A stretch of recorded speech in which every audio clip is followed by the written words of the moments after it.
Nailigtas ang isang pawikan na ibinenta sa isang residente sa Minglanilla, Cebu.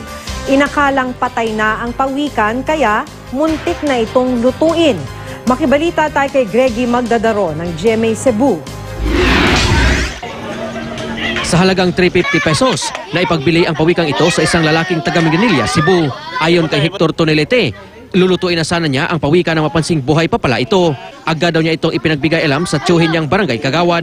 Di naman kilala ni Tonelete kung sino ang mangisdang nagbenta sa kanya ng pawikan malapit sa dagat ng barangay Tulay. Kuha ko kay ba og taga-diin to siya ba? Kuha man yung taga-Bohol man ko to siya. Dinala na ang pawikan sa tanggapan ng bantay dagat. Kabilang ito sa itinuturing endangered species. Mag-inspeksyon ang mga otoridad sa lugar para malaman kung sino ang mga nagbibenta ng mga pawikan. Nakasaad sa Wildlife Resources and Conservation and Protection Act na ang sino mang mahuling nagbibenta ng endangered species, posibleng makulong at pagmumultahin ang aabot sa 200,000 pesos. Nanghina at sugatan naman ang balinang ito na napadpad sa bayan ng Alaminos City, Pangasinan. Ayon sa Bureau of Fisheries and Aquatic Resources Region 1, halos 13 feet ang haba ng pilot whale. Pahirapan ang pag-ahon dito dahil 500 kilo ang bigat nito. Kulang din ang gamit ng mga rescuer. Inaalam pa kung paano napadpad doon ang balyena at kung saan galing ang mga sugat nito. Maraming pwedeng reasons. Oo.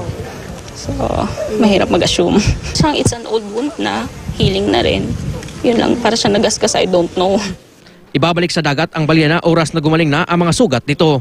Greggy Magdadaro, Nagbabalita, Pilipinas.